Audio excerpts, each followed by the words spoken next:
فيكم تسخين، في عندكم يهود في كل مكان. يجب أن نهجم على كل يهودي متواجد في الكرة الأرضية ذبحا وقتلا بإذن الله سبحانه وتعالى. طب يكفي تسخين خلاص. In a shocking turn of events on October 7, 2023, Hamas terrorists launched a devastating surprise attack on Israel. Israeli Prime Minister Benjamin Netanyahu declared that Israel is now at war. אזרחי ישראל, אנחנו במלחמה. לא במבצע, לא בסבבים, במלחמה. הבוקר חמאס פתח במתקפת פתע רצחנית נגד מדינת ישראל ונגד אזרחיה. The attack resulted in numerous casualties and led to a significant military response. In this video, we look at Israel's gun laws and how they had an effect in a society that doesn't necessarily believe in having firearms for self-defense outside a military and police capacity. What is up, guys? This is Guns Uncensored. Today we're going to be talking about a few things involving civilian disarmament and why civilians should actually have guns. We're going to be taking a close look at what's happening in Israel. Now, by no means this is an attack on the Israeli government or the Israeli people on their own. This is just an example of what we can see when it happens that government has overarching and over-restrictive gun laws and what effect it can have on a population. Given the recent attack by Hamas militants in Israel, we can obviously see that there's a necessity for the people in Israel to be armed and be able to defend themselves. And one of the things that piqued my interest was that I thought that Israel, and a lot of people would think that Israel has really good gun laws and that people were able to have firearms to defend themselves and use assault rifles and those sort of things. I was quite shocked to find out that this actually isn't the case. Up until very recently, the Israeli laws have not been conducive for people to defend themselves correctly. We're going to be taking a look at some of the laws that they've had in place and what they've done now since the attack has happened. And we've seen these things happen in Ukraine as well. When the war broke out, guns started getting handed out like Smarties, and we see this in countries all over the world that have very restrictive self-defense laws and very restrictive gun laws. This has an effect on how people are able to protect themselves. Of a population of 9.6 million, only 160,000 civilians own guns. But the Interior Ministry is expediting the process because of increased threats against Jews.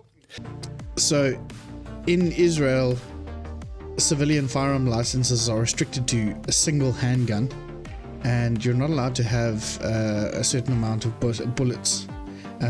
Usually the license is limited to one handgun and an annual supply of 50 cartridges, and only hunters and members of an officially recognized shooting club can own some additional kinds of weapons like small bore rifles, and certainly not AR-15 style rifles or AKs, that sort of stuff. And once I'd found this stuff out, this kind of made sense to me why this attack was so successful. People were not able to defend themselves, and what made it very clear is that those that did have access to firearms, like IDF members or members who had special permits to do so, they successfully defended their lives. They killed a lot of the terrorists and they stopped them from causing a massacre where they lived. We actually talked on this program to a woman whose son had a weapon when the terrorists came in, and he managed to shoot the terrorists dead. Otherwise, he would be among the casualties of this war. Wow. What's even more shocking is that, and I don't understand it, why is it that there has to be a massive tragedy in the world or in the country before a government decides that, okay, I think we need to give our civilians firearms? We saw it in Ukraine, we've seen it now in Israel. Now what's happening is the defense minister, Ben Gvir, is giving out rifles like Smarties. He's giving out ballistic helmets, he's giving out ballistic plates for people to be able to use and wear to protect themselves. And it might be too little too late. Yes, now these people have a means to defend themselves. They don't necessarily have the training to be able to do this kind of stuff. Yeah, sure, everyone in Israel has to serve in the defense force. Some of these people served decades ago.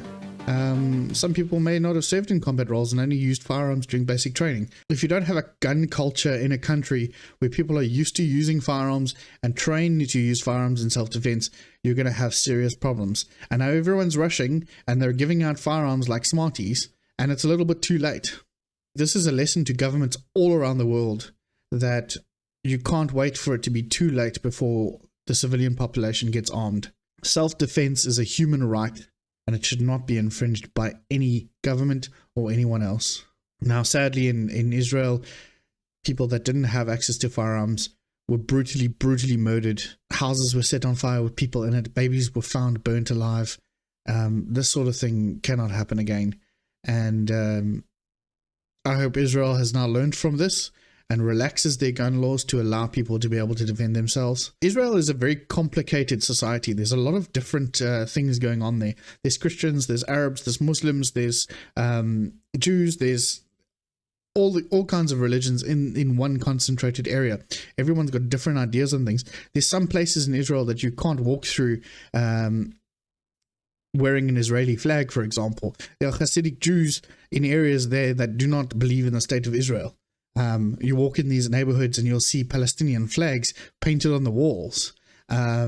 These are Jewish people who Hamas wants to exterminate off the face of the earth, but strangely enough, they support Hamas and they support the Palestinian cause, and they want nothing to do with the state of Israel.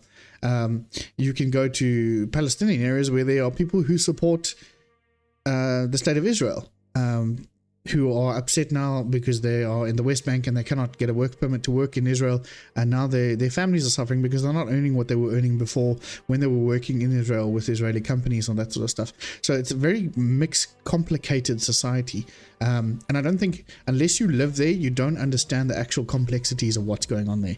It's very difficult to sit on an armchair in front of your keyboard and type Free Palestine, End Israel, or whatever, without understanding what's actually going on there. A lot of people were killed by these terrorists. Hamas, what they did was absolutely disgusting and should be condemned. And I see it's shameful that people are celebrating what they did and saying that it was justified. Nothing like this is ever justified. These are people that are all cushy and comfortable in their homes halfway around the world, sitting in places that aren't Israel, and sitting in places where they've never had to deal with this kind of attack against them or their lives or their family ever before. If you live in a country that has relaxed gun laws where you can get a firearm and you don't have a firearm, I really recommend that you do go and get one. The world is turning at a very, very fast pace, and honestly, it's the first time in my life that I've been worried about the situation in other countries and how it might affect me where I am, and I think everyone else around the world should be worried too. Yeah, it's incredibly tragic what happened, and it's had a bit of an effect on me. I know people that live there, and hearing their stories and stuff like that had quite an effect on my mental health. I've been upset for a couple of days now, even more so now that I found out about the firearm laws, and I'm kind of shocked and irritated that only now that a tragedy's had to occur before the Israeli government has realized the necessity for people to have firearms for self-defense. This isn't a long one. Thank you so much for pulling in and watching this episode. I hope it gives you a little bit more information about what's going on in Israel in terms of their firearm laws. Don't let it happen to you. Don't let it happen to you where you live. Get a firearm, stay armed, stay trained, and be safe. Thank you so much for watching, and we'll see you on the next episode.